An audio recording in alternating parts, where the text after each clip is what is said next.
एक सिद्धि पांचों तत्नीरम, एक सिद्धि जो बज्र शरीरम, एक सिद्धि पीवे नहीं खाई, एक सिद्धि जो गुप्त छिपाई, एक सिद्धि जो ब्रह्मांड चलावे, एक सिद्धि सब नाद मिलावे, एता खेल खिलाड़ी खेले, सो हम हंसा पर गट बेले, 24 को ना दिल चावे, सो हंसा शब्द अतीत कहावे।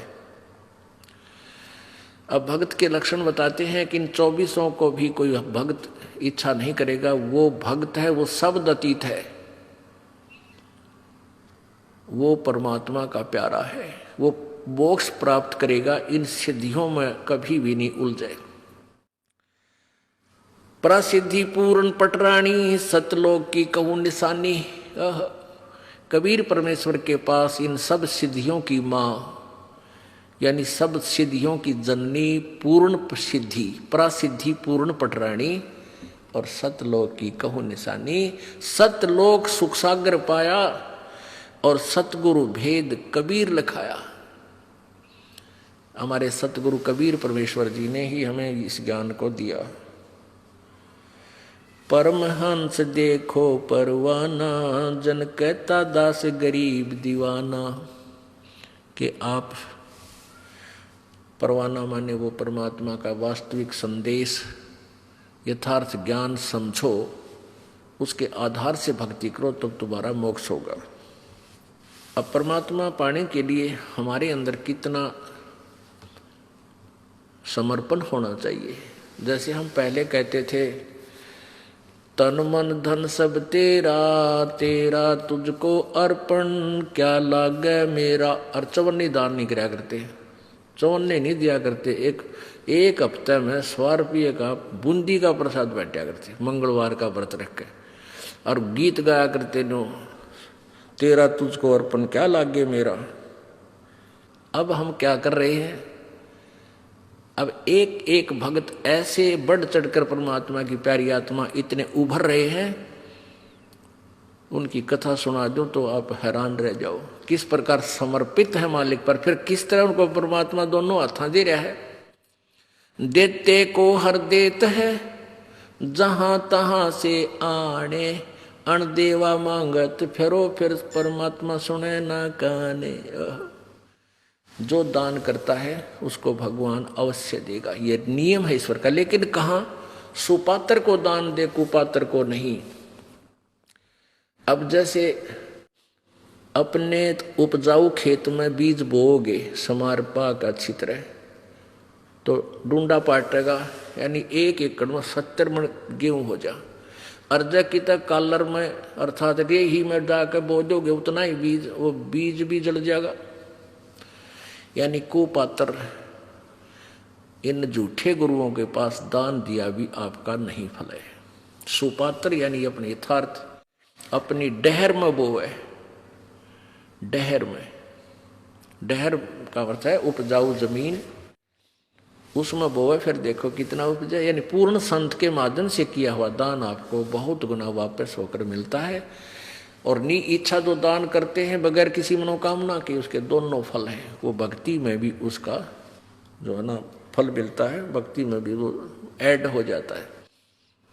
जैसे परमात्मा कबीर जी कहते हैं, टिड़ी चोंच भर ले गई नदी न गट्टो नीरे, दान दिए धन घटे नहीं नो कह रे साहिब कबीर। परमात्मा अपनी मोर मार कर कह रहे हैं, अपना गवाही दे रहे हैं कि जैसे जल से चिड़िया चोंच भर लेगी दरिया से नदी तक, उसमें कोई फर्क नहीं पड़ता। इसी प्रकार आप दान करते हो, उस दान के देने से जैसे नदी का दान दिए धन घटे नहीं। आप कितनी कमाई करते हो विचार कर लो, आप कितना धन कमाते हो जिस दिन से आप अपने पैरों पर खड़े होते हो और जिस दिन तुम्हारा अंत होगा। और फिर उसकी रेसों में कितना दान करते हो, जैसे दरिया में तो एक चोंच चढ़ी लेगी हो, इतना ही दान आप कर पाते हो। बाकी सारा या काल व्यवस्था में ही लगा जाते हो, लग ही जाता है। फिर उसका उस चढ़ी वाले चोंच का यानी थोड़े से दान किए हुए का आपको कितना फल परमात्मा देता। इस जन्म में सुखी करे और आगे जन्म में ये कई हजार गुना बना और दरिया पावे। यदि सुचारू विधिवत दान किया जाता है तो। वैसे ड्रामेबाजी अपनी मर्जी से दान करना, उसका कोई लाभ नहीं होगा।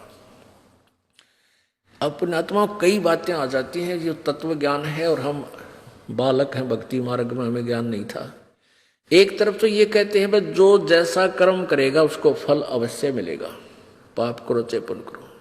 और एक तरफ से परमात्मा कहते हैं गुरु बिन माला फेरते, गुरु बिन देते दान, गुरु बिन दोनों निष्फल हैं, चाहे पूछो वेद पुराण।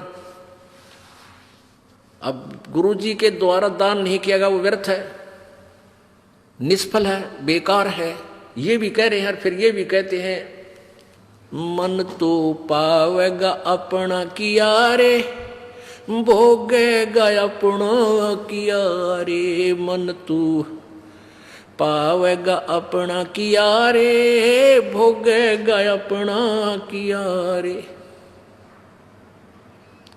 ये दोनों बात क्यों करवाई? हाँ, इसका भी एक एग्जाम्पल है। जैसे जब तक हमें संत परम नहीं मिलते तो हम दान करते थे। कोई भंडारा करता है, कोई किधर गौशाला धर्मशाला बनवा देता है, कोई प्याऊ लगवा देता है, कोई तीर्थों पर जाकर भोजन भंडारे साधु संत भक्तों को कराता है, उसका भी फल मिलता है, व्यर्थ नहीं है। और वो व्यर्थ भी है। ये दोनों बात कैसे हैं? ऐसे हैं कि जैसे किसी ने पुण्य बहुत कर दिया और परम संत मिला नहीं, झूठे गुरुओं का भी आड़ ले ली, झूठे गुरु भी बना रखे हैं, वो नकली हैं, तो वो क्या होगा कि उसका किया हुआ पुण्य उसे अवश्य मिलेगा। अगले जन्म में वो कुत्ता बन जाएगा। आपने देखा होगा कई कुत्ते, ड्राइवर तो होता मनुष्य और कुत्ता बैठा है माल्यकाली का सीट पे, बैक सीट पे, और शीशे में झांकी में गन्नू देखा है बैठ के, बाढ़ मुँह काट गए, और मनुष्य उसका ड्राइवर है और उसका पालतू कुत्ता। और उस कुत्ते के लिए अलग से एक रूम होता है, और हफ्ते में 2 बार वेटरनरी सर्जन यानी डंगरा का डॉक्टर उसकी चेकअप करके जाता है। 3 बार उसका स्नान कराया जाता है, सुबह सुबह सैर सपट्टे करा के लाता है, और बढ़िया भोजन आहार उसको मिलता है। जन साधारण मनुष्य को भी इतना अच्छी ट्रीटमेंट, इतनी सुविधा नहीं मिलती जो कि उस कुत्ते को मिली हुई है। अब उस नालायक प्राणी ने दान तो किया, और उस दान का, उस पुण्य का फल भी उसको मिल गया, पर मिला कुत्ते के रूप में। यदि वो परम संत की शरण में होता तो उसको मान ले पारना होता तो ये सुविधा मिलती, कार भी मिलती, वेटरनरी सारी सुविधा मिलती, कूलर लगा हुआ उसके रूम में ये भी मिलता, और जो आज कुत्ते के रूप में मिली उसने। और मनुष्य जीवन होता तो कहीं ना उस जन्म में किता न किता परमात्मा की प्यारी आत्मा को संत फिर मिल जाता। अब उसने दान किया, वो किया हुआ कर्म मिला, अपना किया हुआ पा लिया, लेकिन कुत्ते के रूप में। आज तो उसने सारी सुविधा मिल गई, जो दान पुण्य किए थे भंडारे भंडूरे, और अगले जन्म में वो सूअर बनेगा। फिर क्या मिलेगा? फिर वो मिलेगा जो बता भी नहीं सकते हम, यहाँ कैत्यान विश्रम आवे, वो मिलेगा उसको खाने के लिए। तो कहने का भाव ये, परमात्मा हमें हर तरह से चौकस करना चाहते हैं कि जो तुम कर रहे हो फल वो भी मिलेगा, लेकिन वो फल यूजलेस होगा। गुरु बिन माला फेरते, गुरु बिन देते दाने, गुरु बिन दोनों निष्फल हैं, चाहे पूछो वेद पुराण। अब परम संत की शरण में आने के बाद और मोक्ष मार्ग की जो इच्छा रखते हैं उनको कितना समर्पण करना चाहिए। तन मन शीस ईश अपने पे, तन मन शीस ईश अपने पे, पहले में चोट चढ़ावे जब कोई राम भक्त गत पावे हो जी, जब कोई राम भक्त गत पावे हो जी। तन मन शीस ईश अपने पे, तन मन शीस ईश अपने पे, पहलम चोट चढ़ावे जब कोई राम भक्त गत पावे हो जी, जब कोई राम भगत गत पावे हो जी। भाई सतगुरु तिलक अजप्पा माला युक्त जटा रखवावे। सतगुरु तिलक अजप्पा माला युक्त जटा रखवावे। जत को पीन सत का चोला भीतर बेख बनावे। जब कोई राम भगत गत पावे हो जी। जब कोई राम भगत गत पावे हो जी। भाई लोक लाज मर्याद जगत की तरण ज्यों तोड़े बगावे। लोक लाज मर्याद जगत की तरण ज्यों तोड़े बगावे। कामनी कनक जहर कर जाने तब शहर अगमपुर जावे। जब कोई राम भगत गत पावे हो जी। जब कोई राम भगत गत पावे हो जी।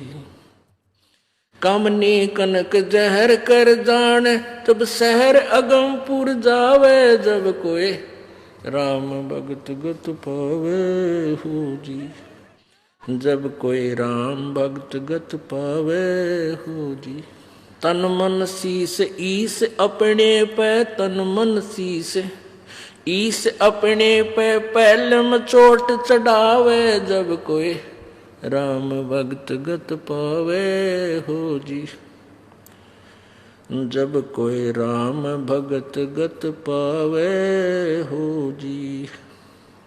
भाई जो पतिव्रता पति से राती आन पुरुष ना भावे। जो पतिव्रता पति से राती आन पुरुष ना भावे। बस पीहर में सुरत प्रीतम न्यो कोई ध्यान लगावे। जब कोई राम भगत गत पावे हो जी। जब कोई राम भक्त गत पावे हो जी। भाई नंदा स्तुति मान बढ़ाई मन से मारे गिरावे। निंदा स्तुति मान बढ़ाई मन से मारे गिरावे।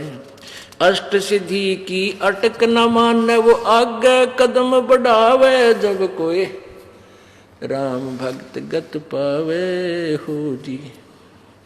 जब कोई राम भक्त गत पावे हो जी। भाई आशा नदी उलट के डाटे आडा बंद लगावे।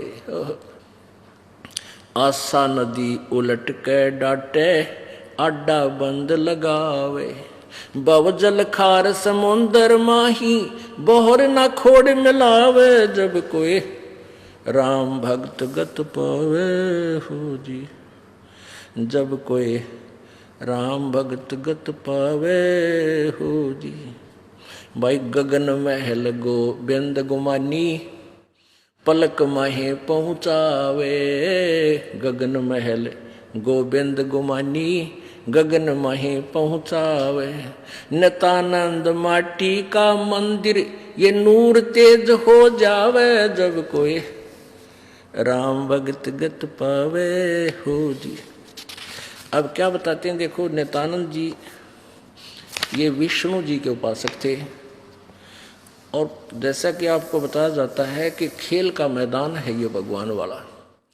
अब जो जिला स्तर पर खेलते हैं उनके भी नियम वही हैं, और जो इंटरनेशनल स्तर पर चले जाते हैं खिलाड़ी उनके भी मर्यादा और नियम यही होते हैं।